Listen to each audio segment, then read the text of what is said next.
예전에 시골에는 지하수를 끌어올리는 그런 이제 펌프가 있었어요. 지하수를 끌어올리는 펌프를 이제 작동하려고 하면 먼저 물을 붓게 됩니다. 일정량의 물을 부으면 그 속에 찼던 공기가 이제 또 그 압력에 밀려지고, 그래서 그 물로 인해서 지하수를 끌어올릴 수 있게 됩니다. 처음 붓는 그 물을 일컬어서 일명 마중물이라고 불러요. 마중, 우리나라의 순수리말로 밖에 나가서 맞는다라는 의미를 갖죠. 저는 여러분들이 추석 명절에 축복의 마중물 꼭 될 수 있기를 주님의 이름으로 축복합니다. 친인척들 맞게 되지 않습니까? 자식들도 또 그동안 보지 못했던 친척들도 만날 수 있는데, 여러분 오든지 가든지 그와 상관없이 여러분들이 가는 그곳이 여러분 하나님의 축복의 마중물로 꼭 설 수 있기를 소망해 봅니다. 이 마음으로 추석 명절 맞는 우리 성도님들에게 주님께서 주시고자 하시는 말씀이 무엇일까 묵상하는 가운데 요나서를 감동을 주셔서 이제 신명기를 잠시 멈추고 요나서에 관해서 말씀을 나누려고 합니다. 오늘 말씀을 통해서 하나님께서 여러분들이 주시고자 하시는 그 메시지 가슴에 담는 복된 시간 될 수 있기를 주님의 이름으로 축복합니다. 여호와의 말씀이 요나에게 임하였습니다. 요나에게 니느웨로 가서 회개를 선포해서 심판을 면하도록 해라 라고 말씀을 하십니다. 먼저 요나가 누구인가 잠시 살펴보면, 요나는 그 이름의 뜻이 비둘기예요. 비둘기 좀 어색해요. 그런데 하나님의 말씀을 들고 날아가는 하나님의 선지자라는 측면에 살펴보면 또 그 이름이 적절한 것 같습니다. 요나는 특별한 선지자였는데 그 당대에 가장 큰 영향력을 미쳤던 그런 선지자라고 할 수가 있겠고, 그리고 엘리야를 제외하고 이방 땅에 가서 하나님의 말씀을 선포한 유일한 선지자가 바로 요나였어요. 그래서 요나 특별한 의미를 갖죠. 그러면서 요나가 가서 선포하게 되는 니느웨가 어떤 곳이냐, 하나님께서 크게 두 가지를 언급을 하시는데, 첫째는 니느웨는 큰 성읍이라는 겁니다. 얼마나 크냐, 사흘 길을 걸어야 전역을 돌 수 있는 그만큼 큰 성읍이었고, 사람이 12만여 명, 그 성읍 안에 거주민들이 12만여 명이나 되었어요. 고대 사회로 보면은 상당한 규모입니다. 아주 큰 도시라고 할 수 있죠. 그러면서 그 니느웨를 일컬어서 악한 도시라고 표현을 합니다. 니느웨는 당대 최강대국이었던 아수르의 마지막 수도였고, 그리고 티그리스 강유역에 자리 잡았던 그러한 성읍이었습니다. 그래서 니느웨는 악한 도시, 세상을 대표하는 그러한 상징하는 도시라 할 수 있어요. 그런데 그곳에 가서 하나님 말씀을 선포하라고 하니, 회개를 선포하고 심판에서 벗어나도록 해라 라고 말씀을 하니 요나가 순종할 수가 없었습니다. 왜냐하면 니느웨는 심판받아 마땅한 도시였기 때문이에요. 우리로 적용을 해보면, 여러분 일제강점기 36년 동안에 얼마나 우리나라가 고통스러웠습니까? 그래서 여러분들이 일본에 대한 감정이 어떻습니까? 잘 모르겠는데, 그죠? 잘 모르는데 드러나요. 언제 드러나요? 축구할 때면 드러나요. 한일 축구는 반드시 이겨야 돼요. 그렇지 않습니까? 다른 나라 운동할 때는 뭐 그렇다 쳐. 그런데 뭐 배드민턴도 그렇고 배구도 그렇고 농구도 그렇고 야구도 그렇고 한일전만큼은 신기한 게, 여러분 야구의 수준이 우리나라 일본 비교가 안 되거든요. 그런데 국가대표로 만나면 실력은 어떻게 보면 월등히 일본이 나은데 우리나라가 이길 때가 더러 많아요. 그만큼 우리가 투지를 불태워 가지고 반드시 이겨야 된다, 이 사명으로 맞서게 되는 거죠. 이러한 우리나라가 일본에 대한 감정, 그걸 뛰어넘는 것이 요나가 니느웨를 향한 감정이에요. 반드시 멸망당해야 된다, 심판받아야 된다, 이 감정이었거든요. 그래서 요나가 가졌던 이 마음은 충분히 이해가 가요. 그래서 니느웨로 가야 되는데 어디로 가요? 다시스로 갔죠. 정반대예요. 다시스는 오늘날의 스페인입니다. 그래서 여러분 지금 이란 이라크 지역으로 가야 되는데 근데 배 타고 정반대 유럽 끝이 되는 스페인으로 가버리게 되는, 근데 하나님께서 그 요나를 붙들어 주시게 돼요. 붙들어 주시는데 우리가 성경을 보면서 놓치지 말아야 될 하나님의 그런 마음이 있어요. 1장 3절을 보면 이렇게 말씀을 해요. 1장 3절 말씀 같이 읽습니다. 그러나 요나가 여호와의 얼굴을 피하려고 일어나 다시스로 도망하려 하여 욥바로 내려갔더니 마침 다시스로 가는 배를 만난지라 여호와의 얼굴을 피하여 그들과 함께 다시스로 가려고 배삭을 주고 배에 올랐더라. 아멘. 성경에서 거듭 강조하는 것이 무엇입니까? 여호와의 얼굴을 피하려 하여. 요나가 여호와의 얼굴을 피하려고 니느웨로 가지 않고 다시스로 가요. 여러분, 하나님의 얼굴을 피할 수 있습니까? 하나님에게서 벗어날 수 있습니까? 하나님에게서 벗어날 수 있는 인생은 아무도 없어요. 존재하지 않아요. 하나님을 벗어나려고 하는 것은 죄인의 습성이에요. 제가 신혼 때 또 서울에 있을 때에 그때 한 30년 40년 된 집에서 살았어요. 그때 사는데 퇴근해서 집에 탁 들어가면 불을 켜잖아요. 요란한 소리가 들려와요. 막 파삭파삭대고 그런 소리가 들려와요. 무슨 소리냐면 바퀴벌레가 숨는 소리예요. 바퀴벌레는 뭘 싫어해요? 빛이 싫어해요. 어둠을 좋아해요. 어두우면 기어나오고 불을 켜면 도망쳐요. 마치 저는 죄의 습성이 바퀴벌레와 같다고 생각이 들어요. 어둠의 곳은 찾아서 나오고 빛이 있는 밝은 곳은 숨어 들어가 버리고, 그래서 죄의 습성, 하나님에게서 벗어나려고 하는, 하나님의 얼굴을 피하려고 하는 것이, 그것이 바로 죄의 습성이다. 죄인의 길이다. 그러면 의인의 길은 뭘까요? 하나님께로 나오는 자가 의인의 길이에요. 하나님께로 더욱더 가까이 오는 자가 복된 길이 되는 거죠. 여러분도 어떻습니까? 하나님으로부터 멀어지려고 하십니까? 아니면 하나님께로 가까이 나오려고 하십니까? 분명한 것은 하나님께로부터 멀어지려고 하는 것은 죄인의 길이고 저주의 길이에요. 반면에 하나님께로 점점 더 가까이 나오려고 하는 것은 의인의 길이고 복의 길이에요. 여러분, 복된 길로 나오실 수 있기를 주님의 이름으로 축복합니다. 여기서 보면 우리가, 여러분, 신앙의 교훈 가운데 이제 요나가 니느웨로 가야 되는데 어디로 가요? 다시스로 갔잖아요. 다시스로 가려고 왔는데 뭐라고 성경에서 말씀해요? 마침 배가 있었더라. 마침. 여러분, 마침 배가 있었더라, 이거를 마치 사람들은 하나님의 뜻으로 여깁니다. 그렇지 않습니까? 하나님께서 이렇게 나를 순종하게 인도해 주시는가, 이것이 하나님의 뜻인가, 그러면서 자기의 어떤 행동들을 합리화시켜요. 근데 그거는 여러분 잘못된 거예요. 마침 배가 왔다, 그렇다고 해서 그것이 하나님의 뜻이라고 적용하면 안 되는 거예요. 그럴 수도 있고 아닐 수도 있는 거예요. 이렇게 요나가 다시스로 도망을 가는데, 그러나 여전히 하나님께서 요나를 붙들어 주세요. 붙들어 주셔서 광풍을 불어 배를 요동케 해서 침몰 직전까지 몰아가셨고, 뭘 보내주셨어요? 큰 물고기를 보내주셨어요. 무슨 물고기인지 모르겠어요. 울산의 상징이 뭐예요? 고래 아니에요, 고래. 그래서 제가 추측해 보건데 흰수염 고래가 아닌가. 뭐 그 정도 커야 사람을 삼키죠. 근데 그렇다고 하더라도 이거는 바뀐 거예요. 하나님의 창조 질서에 역행한 거예요. 하나님의 뜻에 거스르니까 창조 질서에도 역행해 버려요. 물고기가 사람을 삼켜버려요. 그러면 안 되잖아요. 누가 누구를 삼켜야 돼요? 사람이 물고기 삼켜야 되죠. 그렇지 않습니까? 그래서 하나님께 벗어나니까 창조 질서에 역행하게 되는 요나가 되었고, 그 요나가 그래도 물고기 뱃속에서 회개하니까 육지로 토해내게 돼. 3일 후에 토해내게 되고 다시 니느웨로 가서 선포해요. 근데 이 선포도 반쪽짜리였어요. 니느웨가 어떤 성읍이었다고요? 얼마나 큰? 사흘길을 걸어야 되는데 요나는요 하루길만 걸어요.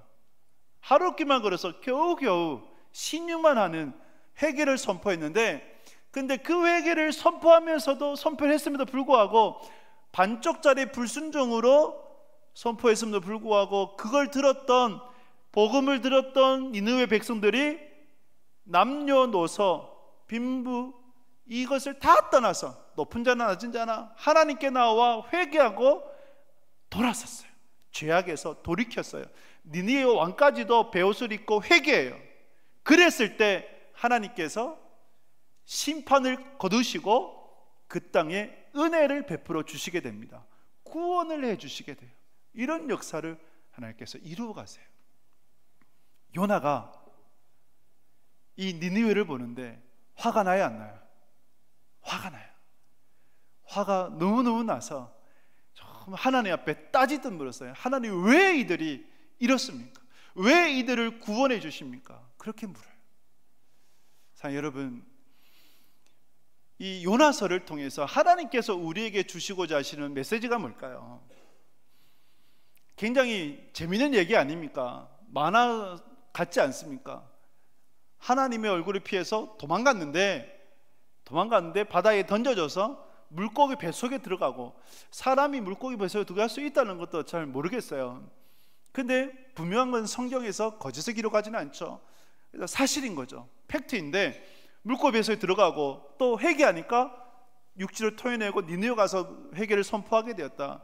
이 만화 같은 스토리지만 절대 우스꽝스럽지 않은, 가볍지 않은 하나님의 심오한 진리가 담겨져 있다는 말이죠. 왜 하나님께서 요나서를 주셨고 요나서를 통해서 우리에게 주시고자 하신 말씀이 뭘까요? 특별히 우리가 추석 명절을 맞습니다. 추석 명절을 맞으면서 오랜만에 자녀들을 만나게 되고 또 그동안 보지 못했던 친인척들도 만나게 될 거죠. 그들을 향한 우리가 축복의 마중물로 살아가고자 할 때 주님께서 우리에게 주시고자 하시는 메시지, 그게 뭘까? 몇 가지를 묵상하고자 합니다. 먼저는 요나서 4장 10절에서 11절 말씀 같이 읽겠습니다. 여호와께서 이르시되 내가 수고도 아니하였고 재배도 아니하였고 하룻밤이 났다가 하룻밤 말라버린 이 박넝쿨을 아꼈거든. 하물며 이 큰 성읍 니느웨에는 좌우를 분별하지 못하는 자가 12만여 명이요 가축도 많이 있나니 내가 어찌 아끼지 아니하겠느냐 하시니라. 아멘. 요나가 화가 났다 그랬잖아요. 왜 화가 났어요? 심판받아야 될 건데, 심판받아야 될 도시인데, 그런데 하나님께서 용서해 주시니까, 은혜를 베풀어 주시니까 화가 난 거예요. 저는 요나 이 마음이 사실 이해도 돼요. 왜냐하면 여러분, 일본이 여러분 하나님께서 복 주셔가지고 최강대국으로 그리고 번성하는 나라가 되었으면 좋겠습니까? 쫄딱 망했으면 좋겠습니까? 솔직한 심정으로 여러분들이 교제하던 남자친구와 여자친구가 여러분들을 차버렸어요. 네.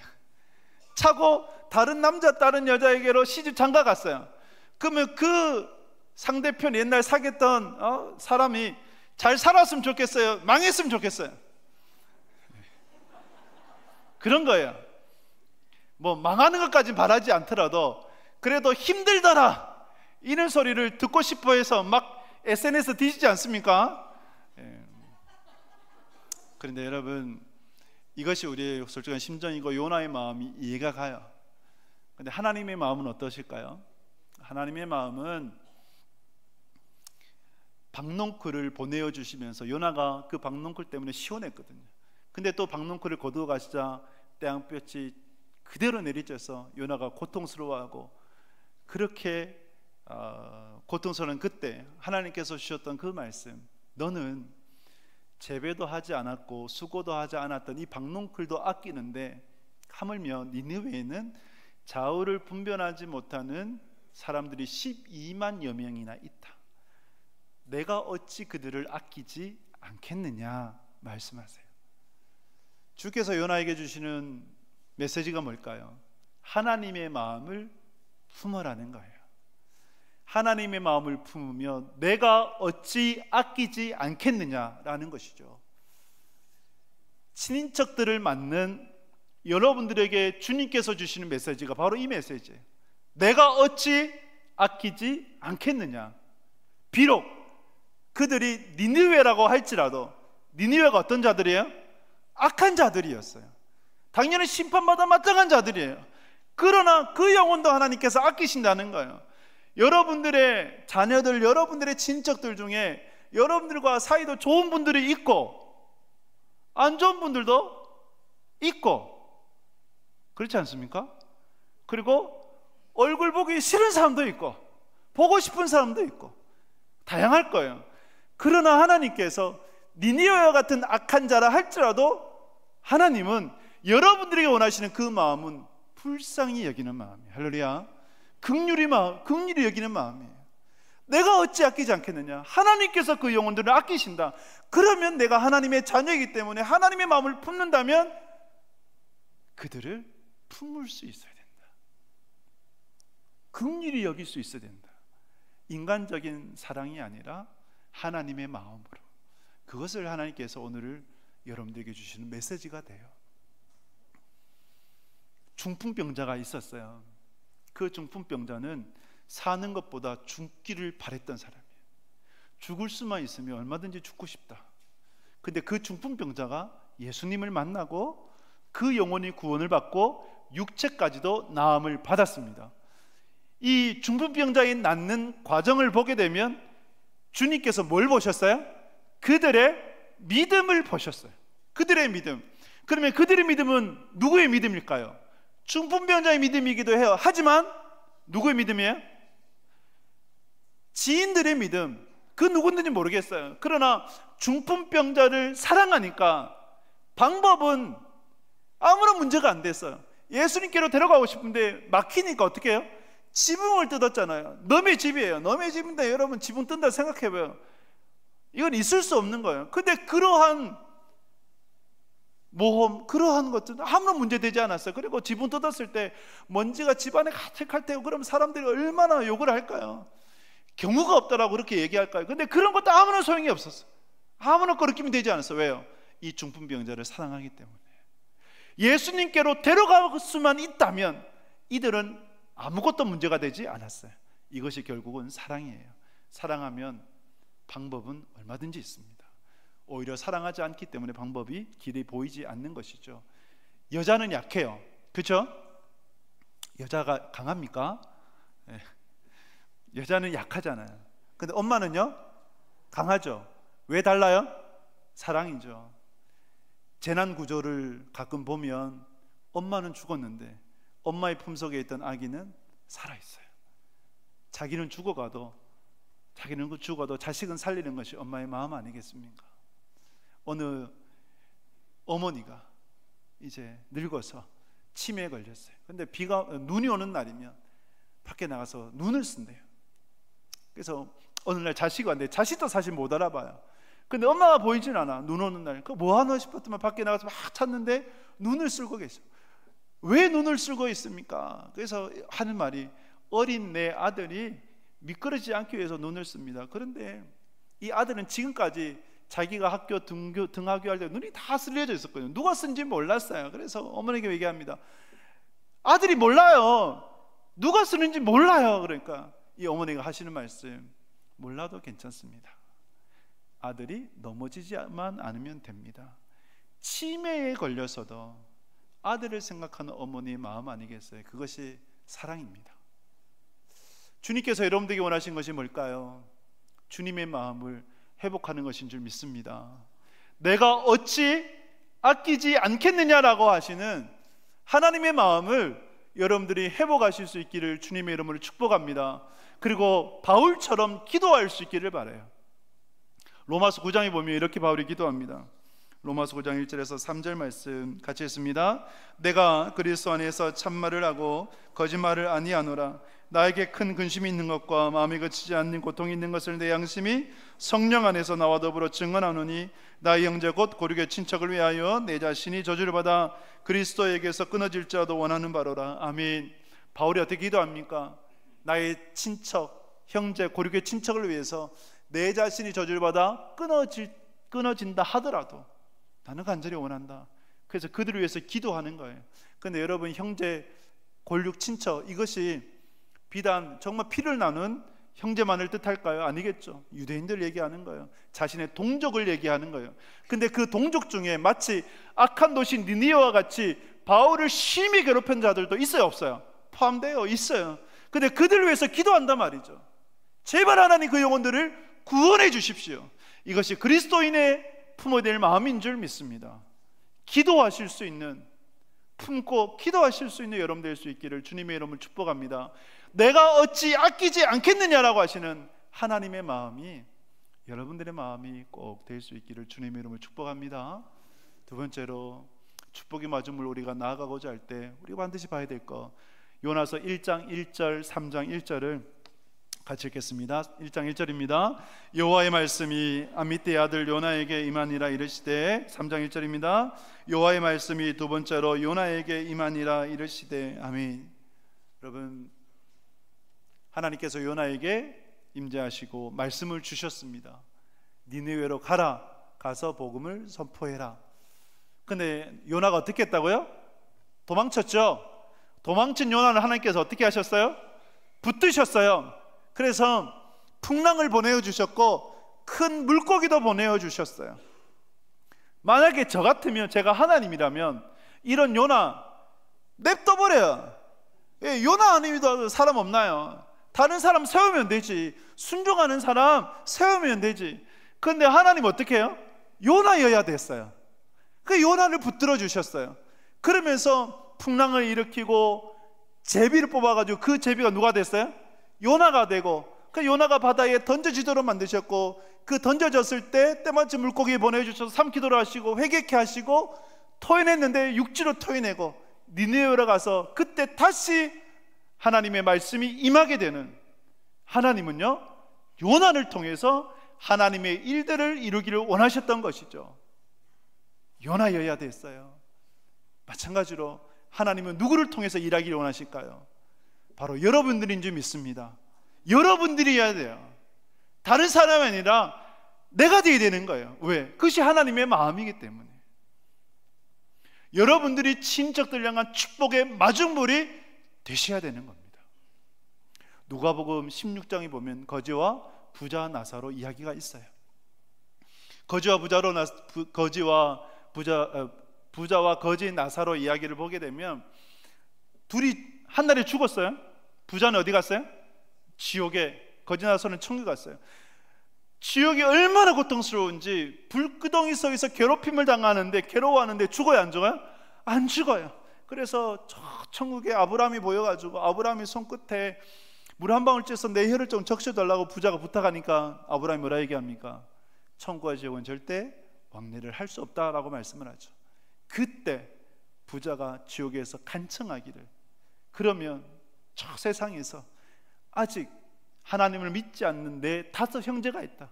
그들에게 제발 모세와 선지자들을 보내주셔가지고 그들이 나처럼 이곳에 오지 않도록 해달라, 천국에 가게 해달라고 부탁을 해요. 그때 아브라함이 뭐라고 답을 합니까? 누가복음 16장 29절 말씀 같이 읽겠습니다. 아브라함이 이르되 그들에게 모세와 선지자들이 있으니 그들에게 들을지니라. 아멘. 뭐라 말씀하세요? 모세와 선지자가 그들에게 이미 있다. 그들 통해서 들어야 된다. 그러면 그 형제 주변에 있던 모세와 선지자는 누굴까요? 먼저 믿은 친척들 아니겠습니까? 여러분들 중에 믿지 않는 자녀가 있어요. 믿지 않는 친척들이 있어요. 그러면 그들을 향한 주님께서 보내주신 모세와 선지자가 누구일까요? 여러분들이에요. 할렐루야. 여러분들이 모세와 선지자고 여러분들을 통해서 복음을 들어야 되는 거예요. 그것이 하나님께서 여러분들에게 주신 사명이에요. 요나여야 하는 것처럼 여러분들이 여야 되는 거예요. 여러분, 그 사명 능히 감당할 수 있는 여러분 될 수 있기를 주님의 이름으로 축복합니다. 설교를 준비하면서 저희 가정을 한번 반추해 봤어요. 저희 가정을 보니까 저희 가정에 모세와 선지자는 저희 어머니셨어요. 부신 가정에 시집 와가지고 수년 동안 아이를 못 낳았어요. 아이를 못 낳고 첫째를 낳았는데 딸이에요. 둘째를 가졌는데 얼마나 시집살이 큰지, 시누이가 4세, 시동생이 2이 있고 장남한테 시집 와가지고 그렇게 고생해서, 근데 그때부터 이제 둘째를 가질 때부터 교회 나왔어요. 근데 제가 보기에는 외할머니가, 제가 외가 갔을 때 이미 예수님 믿고 계셨기 때문에 그 전부터 예수 믿지 않았나 싶습니다. 그래서 이제 교회 나오면서 서원기도를 했어요. 하나님, 아들을 주시면 주의 종으로 바치겠습니다. 근데 낳았는데, 둘째 낳았는데 딸 낳고, 셋째 낳았는데 딸 낳고, 넷째 낳았는데 딸 낳고, 스트레이트로 놓으니까 이제 힘들어졌죠. 5째 낳았는데 저를 놓으신 거예요. 저희 어머니가 교회 나오시고 저희 아버지가 따로 나오셨거든요. 근데 그 전에는 술, 담배를 엄청 하셨다 그래요. 그런데 교회 나오면서 예수 믿으면서 복 받았죠. 술 담배를 완전히 끊으신 거예요. 그러니까 저는 자라나면서 저희 아버지가 술 담배 하신 걸 못 봤거든요. 친척들이 아무리 권해도 한잔 해라 해도 안 하시더라고요. 그렇게 해서 아버지가 예수님 믿게 되고 자녀들 예수 믿게 되고, 그러면서 저도 이제 모태신앙으로 자라고 어릴 적부터 어머니가 기도원에 가서 또 새벽 기도 저를 얻고 가면서 이제 그렇게 기도하신 모습을 보고 쭉 자랐죠. 제가 어릴 적에는 저도 이제 제사를 드리고 절을 했었어요. 근데 시간이 지나면서 제사를 드리는 문화에서 제사상만 차려주고 어느 날은 예배를 드리고, 이제 할아버지 할머니가 다 돌아가시고 난 이후에는 이제 친지도 불러서 이제 우리는 예배를 드린다, 제사를 아예 안 드린다, 상도 안 차린다 라고 선포를 하시고, 또 친척분들이 다 받아들이고, 그래서 이제는 예배만 드리게 됩니다. 점점 변화된 거예요. 저는 그 중심에서 저희 어머니라고 여겨져요. 하나님은 여러분들을 통해서 여러분들의 가정에, 여러분들의 친척들의 모세와 선지자로 세우기를 원하십니다. 할렐루야. 여러분들 통해서 여러분들의 가정이 변화되는 놀라운 역사 일어나길 주님 이름으로 축복합니다. 마지막으로 주님께서 승천하시 직전에 제자들에게 주신 말씀, 오직 성령이 너에게 말씀이 너희가 권능을 받고 예루살렘과 온 유대와 사마리아 땅까지 이르러 내 증인이 되리라 말씀하셨어요. 땅끝까지. 요나의 땅끝 선교지는 어디였을까요? 니느웨였다고 봐요. 그러면 여러분들의 땅끝 선교지는 어디입니까? 저는 여러분들의 가정이라고 봐요. 예수님도 가정이 선교지셨어요. 선교지. 예수님이 놀라운 이적과 기적을 행했을 때 가족들이 어떻게 했어요? 귀신 들렸다, 미쳤다고. 그래서 예수님을 결박해서 감금하려고 했어요. 예수님을 그리스도라고 고백하지 않았던 거죠. 그들이 변화되었던 것은 부활하신 예수 그리스도를 만났을 때고, 오순절 성령 강림을 통해서 변화되어져서 예수를 그리스도라고 고백을 하게 된 거죠. 예수님도 가정은 선교지셨어요. 여러분들의 가정도 마찬가지 아닐까요? 여러분들의 가정이 곧 선교지가 됩니다. 멀리 있는 곳이 아니에요. 여러분들이 있는 곳이 바로 땅끝 선교지가 되는 것입니다. 그 땅끝 선교지에서 여러분들은 어떻게 선교하시겠습니까? 요나를 통해서 우리에게 주신 말씀을 보게 되면 1장 2절 말씀, 12절 말씀 같이 읽겠습니다. 그가 대답하되 나를 들어 바다에 던지라. 그리하면 바다가 너희를 위하여 잔잔하리라. 너희가 이 큰 폭풍을 만난 것이 나 때문인 줄 내가 아노라 하니라. 아멘. 여러분, 요나가 바다에 던져졌을 때 그것으로 인하여서 바다는 잠잠해져요. 요나의 선교의 방향성은 바다에 던져지는 것이었어요. 이 요나의 이야기를 보고 있으면 예수님의 그 제자들과 함께 큰 풍랑을 만났을 때 스토리와 너무 흡사해요. 거의 동일하다고 할 수 있어요. 큰 풍랑을 만났을 때 요나는 어떻게 하고 있었습니까? 배 밑에서 자고 있었죠. 예수님께서 제자들과 함께 거라사 지방으로 가실 때에 갈릴리 바다에서 배를 타고 있었는데, 그때 큰 풍랑을 만났을 때 예수님 뭐라고 계셨어요? 주무시고 계셨죠. 선원들이 와서 요나를 흔들어 깨웁니다.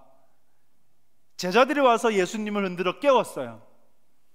근데 결론은 달라요. 바다가, 요나는 어떻게 해서 잠잠해졌습니까? 던져졌을 때, 요나를 바다에 던졌을 때. 그 예수님은요? 선포하셨죠. 바람을 꾸짖으시고 바다를 꾸짖으셨을 때에 잠잠해졌어요. 고요해졌어요. 다른 것 같은데, 그런데 동일해요. 예수님께서 표적과 이적을 구하는 악한 자들에게 요나의 표적밖에 보여줄 것이 없다, 3일 후에 다시 부활하는 그 표적밖에 없다라고 말씀하신 거죠. 그러면서 내가 참 요나다, 요나가 바다에 던져진 것처럼 내가 바다에 던져져야 된다는 말씀이죠. 예수님이 던져진 바다는 어디였습니까? 십자가였죠. 그 십자가에 매달려 죽으셨을 때에 구원의 방주에 탔던 모든 이들을 하나님께서 구원해 주셨던 거 아니겠습니까? 그러면 여러분들의 가정이 땅끝 선교지예요. 가정이 선교지. 그러면 그 선교를 어떻게 감당하셔야겠습니까? 요나처럼, 예수님처럼 던져지셔야 돼요. 할렐루야. 여러분들이 던져진다는 것은 하나님께서 여러분들에게 짊어지시라고 하신 십자가를 짊어지시는 거예요. 저는 청년 때의 제 십자가는 저희 할아버지 할머니이셨어요. 할아버지 할머니가 예수님 안 믿으셨거든요. 물론 한 60 정도 되셨을 때 큰 병을 얻으셔가지고 급하니까 살고 싶어서 교회 가시더라고요. 그런데 어쨌든 기도하면서 병이 나았어요. 그러니까 안 가셔. 사람 마음이 간사하죠. 그냥 안 가셨어요. 그래서 제가 청년 때 방학 때마다 방학쯤에서 정말 기도가 되더라고요. 하나님 할아버지 할머니 만나야 되는데 복음을 증거해야 되는데 제게 담대함을 주시고 그 복음이 역사되게 해주십시오. 그렇게 할아버지를 만날 때마다 듣기 싫어해도 앉혀가지고 사형리도 전해드리고 복음 전하면서 예수님 믿으셔야 됩니다. 언제 죽을지 모르는데 할머니가 오늘 죽을 수도 있고 할아버지가 내일 죽을 수도 있고 언제 죽을지 몰라요. 그러면서 꼭 예수 믿으시라고. 이 임종 직전에 제가 이래봐도 장손 아니겠습니까? 장손이어서 다른 사람 안 찾는데 저만 찾으셨어요. 그래서 저를 부르셔가지고 병원에 가서 물어봤어요. 예수님 믿으세요? 예수 믿으셔야 천국 가십니다. 그러니까 예수님 영접기도 같이 하고 예수님 마음속에 모셨습니까? 여쭈니까 고개를 끄덕끄덕 하시더라고요. 저는 그것만으로도 참 감사했었어요. 여러분들의 짊어지는 십자가가 뭡니까? 여러분들이 짊어져야 될 십자가가 무엇이겠습니까? 여러분들 남편일 수도 있고 아내일 수도 있고 자녀일 수도 있고 친인척일 수도 있어요. 그러나 주님께서 분명히 말씀합니다. 벗으라고 하지 않고 짊어지라고 하세요. 그런데 여러분들이 짊어지실 때 하나님께 반드시 은혜를 주세요. 혹여나 여러분 이런 마음 가신 분 혹시 있습니까? 이번 내가 명절 때는 내 자녀들 불러가지고 또 친척들 만났을 때 내가 꼭 하고 싶은 말 이 말은 해야겠다고, 그러면서 따질 거 내가 따져야겠다라고 그렇게 생각하는 분 계세요? 내려놓으시길 바랍니다. 제가 경험해 봤을 때, 그리고 성경을 봤을 때 신앙은 뭐예요? 인내하는 거예요. 참고 견디는 거예요. 따지고 할 말 했을 때 평안한 가정 별로 잘 못 봤어요.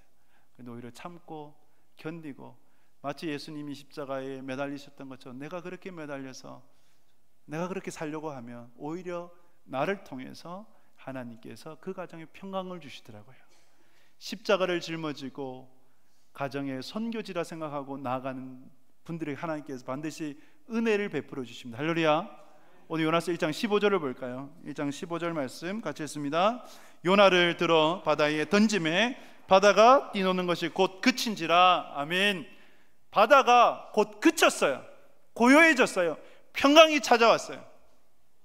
하나님께서 가정의 선교사로 살아가려고 하는 여러분들이 십자가를 짊어지고 바다에 뛰어든다면 여러분들을 통해서 여러분들의 삶과 가정에 진정한 평강이 찾아올 줄 믿습니다.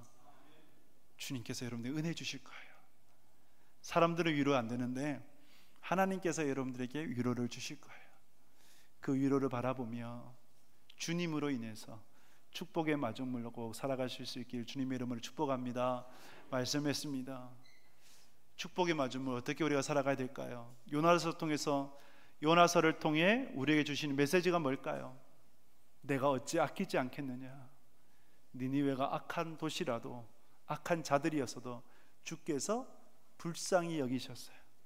주님의 마음을 여러분들이 회복하실 수 있기를 주님의 이름으로 축복합니다.